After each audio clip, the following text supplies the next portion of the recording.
नमस्कार। आज हम लोग इतिहास की दुनिया कक्षा 10 पहला पाठ है, उसका प्रश्न उत्तर करेंगे। यूरोप में राष्ट्रवाद। तो थोड़ा समझ लेते हैं कि यूरोप में राष्ट्रवाद क्या होता है। तो यूरोप में राष्ट्र के प्रति जो भावना हुई और राष्ट्र के प्रति जो भावना पनपी, इसे हम आधुनिक विश्व के जागृति पटल पर भौगोलिक सांस्कृतिक रूप से जो इसका बीजारोपण हुआ, वह 1789 के फ्रांस की क्रांति से ही इसको माना गया है। पाठ का नाम ही है यूरोप में राष्ट्रवाद। तो आज हम लोग यूरोप में राष्ट्रवाद प्रश्न उत्तर करेंगे, जो कि कक्षा 10 के विद्यार्थियों के लिए महत्वपूर्ण होगा। तो चलिए प्रश्न उत्तर की श्रृंखला को प्रारंभ करते हैं। पहला प्रश्न पढ़ेंगे। इटली व जर्मनी वर्तमान में किस महादेश के अंतर्गत आता है? तो इटली और जर्मनी यूरोप के अंतर्गत आता है। दूसरा प्रश्न है, फ्रांस में किस शासक वंश की पुनः स्थापना वियतना कांग्रेस के द्वारा हुई? तो यह बुर्बो राजवंश के द्वारा हुई। तीसरा प्रश्न है, मेजनी का संबंध किस संगठन से है? तो मेजनी का संबंध कार्बोनारी संगठन से है। चौथा प्रश्न है, इटली व जर्मनी के एकीकरण के विरुद्ध निम्न में कौन था? तो उस समय ऑस्ट्रिया था। कौन था? ऑस्ट्रिया। पांचवा प्रश्न देखेंगे, कांट काइव्यूर को विक्टर एम्यूल ने किस पद पर नियुक्त किया था? तो इनको प्रधानमंत्री के पद पर नियुक्त किया था। किस पद पर? प्रधानमंत्री के। छठा प्रश्न है, गैरीबडी पेशे से क्या था? तो गैरीबडी पेशे से नाविक था।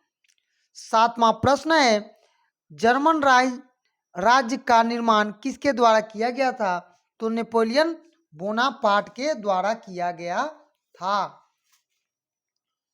किसके द्वारा किया गया था? तो नेपोलियन बोनापार्ट के द्वारा किया गया था।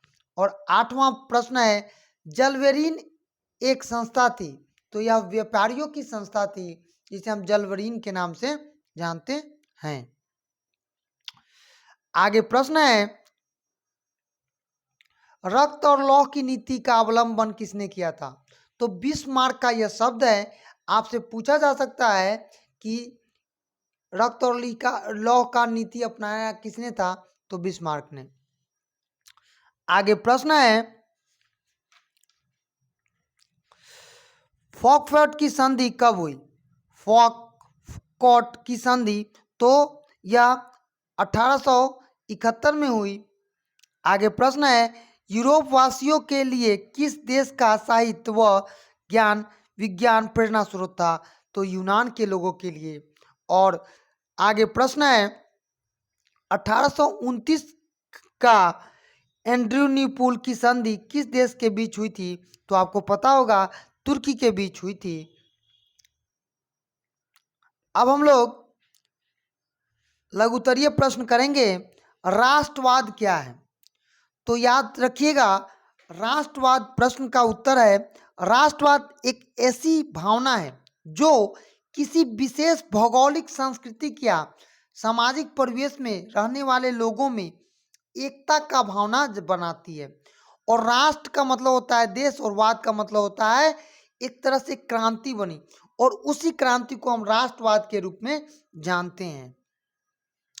दूसरा प्रश्न है, मेजनी कौन था? तो मेजनी इटली का प्रसिद्ध राष्ट्रवादी नेता था। कौन था?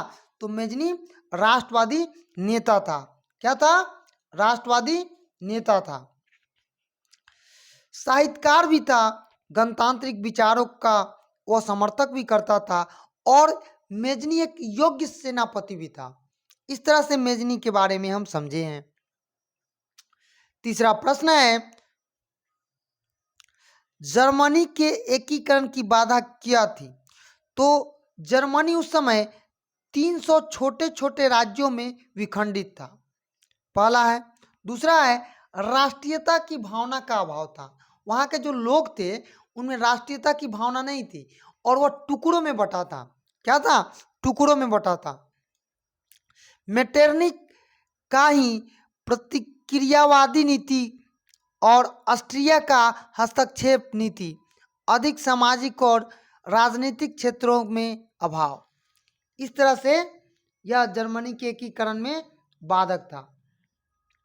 आगे है चौथा प्रश्न, मेटरनिक युग क्या है? तो मेटरनिक युग क्या है? 1815 ईस्वी से 1848 ईस्वी के बीच के समय को यूरोप में मेटरनिक युग के नाम से जाना जाता है। मतलब 1815 से और 1848 के बीच का जो समय है उसको हम मेटरनिक युग के नाम से जानते हैं, क्योंकि 1815 में ऑस्ट्रिया का चांसलर मेटरनिक के बीच ने बिचवाना में कांग्रेस सम्मेलन किया था। इसी के साथ मेटरनिक युग का शुरुआत हुआ और यह 1848 की क्रांति के बाद मेटरनिक युग का अंत भी हो गया। और इस युग का अंत कब हो गया? तो 1848 में। अब चलिए अति लघु उत्तरीय में पहला प्रश्न करते हैं। 1848 के फ्रांसीसी क्रांति को क्या कारण थे? तो समझिए, सन 1840 में गीजो को प्रधानमंत्री नियुक्त किया गया था। गीजो तो था वहां पर प्रधानमंत्री बना, जो एक कट्टर प्रतिक्रियावादी था। उसके शासन काल में देश में भूखमरी और बेरोजगारी की व्याप्त संभावना हो गई। इस कारण लोग जिसके वजह से गीजो को आलोचना करने लगे और इस प्रभाव से वहां पर फ्रांस की क्रांति हो गई और भूखमरी के चलते लोग क्या हुए? मरने लगे। दूसरा प्रश्न है, इटली जर्मनी के एकीकरण में ऑस्ट्रिया को भूमिका क्या थी? प्रश्न का उत्तर लिखेंगे, गतिरोध से एकीकरण का मार्ग अवरुद्ध हो गया था। इससे जर्मन राज्यों में विद्रोह की स्थिति आ गई और जिसे ऑस्ट्रिया और प्रसा ने मिलकर दबा दिया। इसी कारण से ऑस्ट्रिया को यहाँ पर भूमिका एकीकरण का है। तीसरा प्रश्न है यूरोप नेपोलियन बोनापार्ट। ठीक है, नेपोलियन बोनापार्ट के बारे में है कि यूरोप में राष्ट्रीयता भाव फैलाने के लिए नेपोलियन बोनापार्ट की सुरक्षा सहायक थे। ठीक है, तो देखिए, नेपोलियन बोनापार्ट प्रथम में जब इटली पर अधिकार किया तो उसने छोटे छोटे राज्यों का अंत कर दिया। उसने रियाउस, फोर्ट, बोक्लो तथा मेडोनो को मिलकर एक छोटे से गणराज्य की स्थापना कर दी। इसे हम ट्रांसपेनिक गणतंत्र कहा है, जिसे वहाँ के लोगों ने राष्ट्रीयता की भावना का प्रादुर्भाव हुआ। ठीक है, अब देखिए हम लोग अब दीर्घोत्तरीय प्रश्न करेंगे। पहला प्रश्न है, उसमें गैरीबॉडी के कार्यों की चर्चा करना है। तो गैरीबॉडी के कार्यों की चर्चा हम लोग करेंगे। देखिए, इटली के एकीकरण में गैरीबॉडी की महत्वपूर्ण भूमिका थी और उनका जन्म 1807 में नीस में हुआ था। गैरीबॉडी पेशे से एक नाविक थे। बाद में वह कैबूर से प्रभावित होकर संवैधानिक राजतंत्र का पक्षधर बन गया। राष्ट्रवाद से प्रेरित होकर उसने यंग इटली की नामक एक संस्था बनाई। गैरीबॉडी का मानना था कि युद्ध के बिना इटली का एकीकरण संभव नहीं है। उसने एक सहस्त्र युवकों की सेना बनाई जिसे हम लाल कुर्ती के नाम से जानते हैं। आपसे पूछा जाएगा कि लाल कुर्ती का संबंध किससे है, तो याद रखिएगा गैरीबॉडी से है। उसने अपने सैनिकों को इटली के प्रांत सिसिली और नेपल्स पर आक्रमण किया और 1862 में गैरीबॉडी ने रोम पर आक्रमण की योजना बनाई, लेकिन जब वह कैबूर के संपर्क में आया तो उसने इसे रोक दिया। कैबूर ने यहाँ अपनी कूटनीति द्वारा इटली का एकीकरण संभव कर दिया। इस प्रकार से गैरीबॉडी ने अपनी तलवार द्वारा इसे संभव बनाया। अब देखिए अगला प्रश्न है, क्या प्रश्न है? तो विलियम वन के बगैर जर्मनी का एकीकरण बिस्मार्क के लिए असंभव क्यों था? तो उत्तर लिखेंगे, प्रसा जर्मनी का बहुत ही प्रभावशाली राज्य था। प्रसा का राजा विलियम वन बड़ा ही राष्ट्रवादी था। विलियम जानता था कि ऑस्ट्रिया और फ्रांस को पराजित किए बिना जर्मनी का एकीकरण संभव नहीं होगा। इस कारण से 1862 में विलियम वन ने एकीकरण के उद्देश्य को ध्यान में रखकर महान कूटनीतिक बिस्मार्क को अपना चांसलर नियुक्त किया।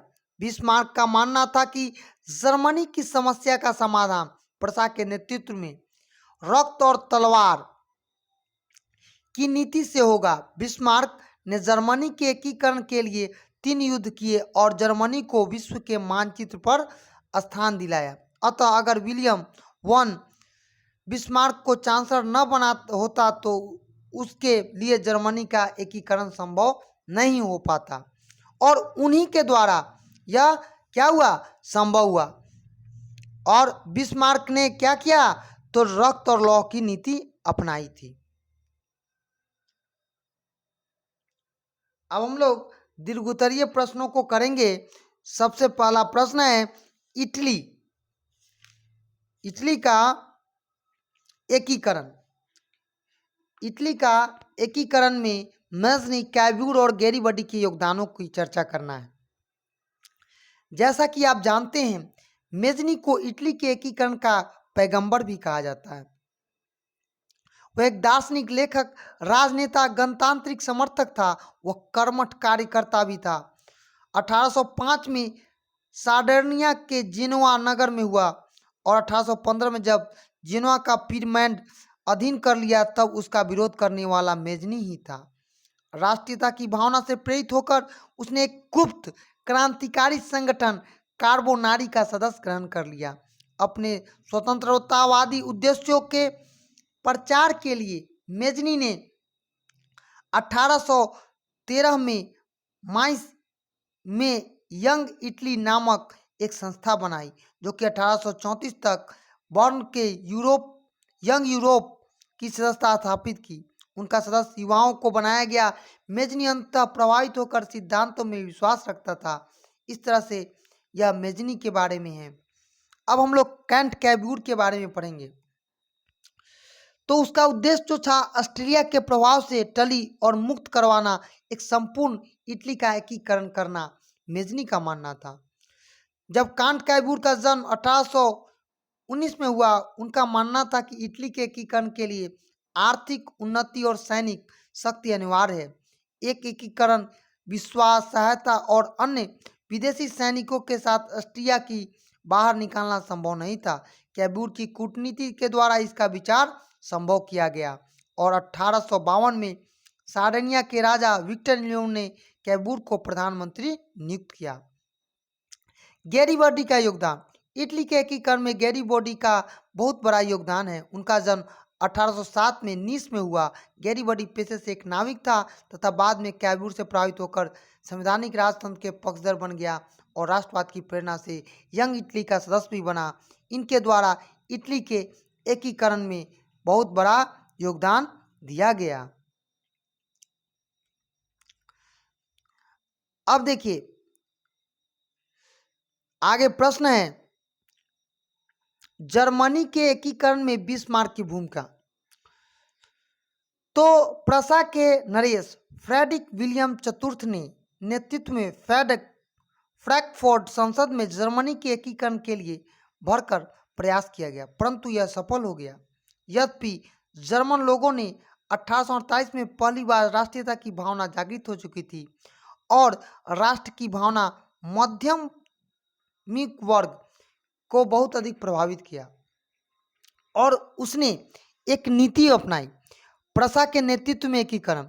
राष्ट्र निर्माण के लिए उदारवादी विचारधारा, राजशाही, फौजशाही का विरोध कड़ी चुनौतियों के साथ करना पड़ा और इस समय बिस्मार्क का योगदान बिस्मार्क प्रसाद के उन महान सपूतों में से थे जिनने सेना और नौकरीशाही की मदद करके जर्मनी का एकीकरण उत्कृष्ट प्रयासों के द्वारा किया और उनका ही जर्मनी के एकीकरण में सफल माना गया। तीसरा जो है वह 3 युद्ध था। बिस्मार्क ने जर्मनी के एकीकरण के उद्देश्य से 7 वर्षों तक ऑस्ट्रिया, डेनमार्क और फ्रांस के 3 युद्धों द्वारा पूर्ण रूप से 1864 में और 1870 के बीच लड़ा गया। जर्मनी के एकीकरण का अंतिम प्रक्रिया 18 जनवरी 1971 में वायसराय में हुई एक समारोह में प्रसा को राजा का काइजर विलियम प्रथम को जर्मनी का सम्राट बनाया गया और नए जर्मन सम्राट की घोषणा कर दी गई। अब देखिए आगे प्रश्न है 1830 की जो जुलाई क्रांति है उसका विवरण देना है। क्या करना है? 1830 की जो क्रांति हुई थी उसका विवरण देना है। चलिए अब हम लोग 1830 की जो क्रांति हुई है उसके बारे में पढ़ेंगे।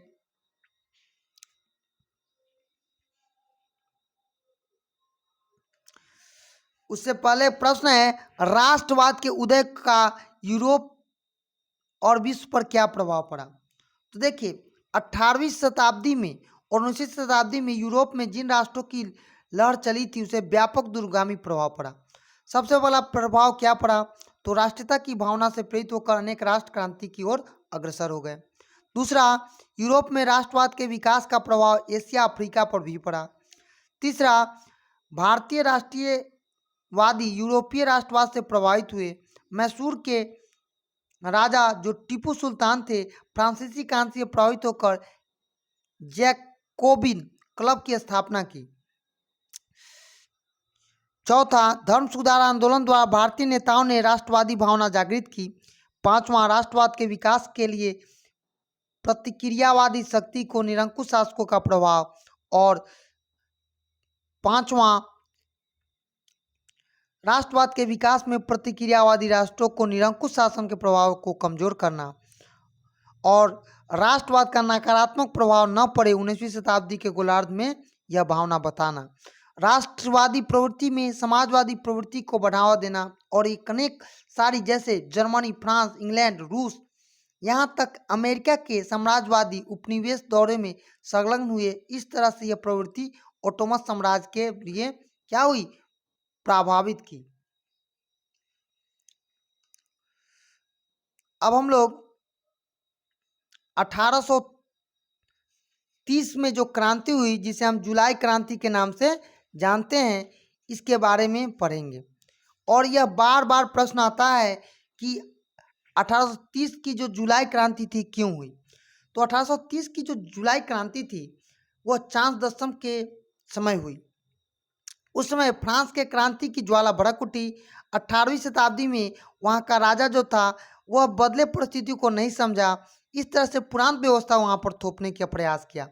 इसके साथ सुधारवादियों ने जो वहाँ पर सुधारवादी थे उनके प्रयास से संवैधानिक सुधार की घोषणा की गई। 1824 में संयुक्त रूप से 1824 में उनकी मृत्यु के बाद प्रसा का राज सिंहासन चांस दशम को दे दिया गया। वह एक स्वेच्छाचारी और निरंकुश शासक था जिसने फ्रांस के उभरते राष्ट्रीयता और जनतंत्रवादी भावनाओं को दबाने का कार्य किया। उनके द्वारा प्रतिक्रियावादी पेगलिन को प्रधानमंत्री बनाया गया। पेगलिन ने लुई 18वें के द्वारा स्थापित समान नागरिक संहिता के स्थान पर शक्ति अभिजात वर्ग को सौंप दिया। इससे विशेषाधिकार का भीषणता का प्रयास किया। इस कदम से यह चुनौती हुई और इस षड्यंत्र से वहाँ के दूसरे उदारवादियों जैसे पेगलिन के विरुद्ध गहरा असंतोष प्रकट हो गया। चांद दशम ने इस विरोध के प्रति क्रियास्वरूप 25 जुलाई 1830 को 4 अध्यादेश जारी कर दिया और यही अध्यादेश के चलते वहाँ पर एक क्रांति हुई जिसे हम जुलाई क्रांति के रूप में जानते हैं। और इस संघर्ष में राजशाही का संघर्ष में राजा को वहाँ से गद्दी त्याग कर इंग्लैंड जाना पड़ा और इस प्रकार फ्रांस में बुर्बो राजवंश का अंत हुआ तथा उनके स्थान पर ऑलियस वंश को गद्दी सौंप दी गई। किसको सौंप दी गई? तो ओलियस वंश को सौंप दी गई। किस चीज का? तो गद्दी सौंप दिया गया। अंतिम प्रश्न है, यूनानी स्वतंत्रता आंदोलन का संक्षिप्त वर्णन करना है। देखिए, यूनान एक प्राचीन और सांस्कृतिक रूप से समृद्ध राष्ट्र था। इसका अतीत गौरवपूर्ण था।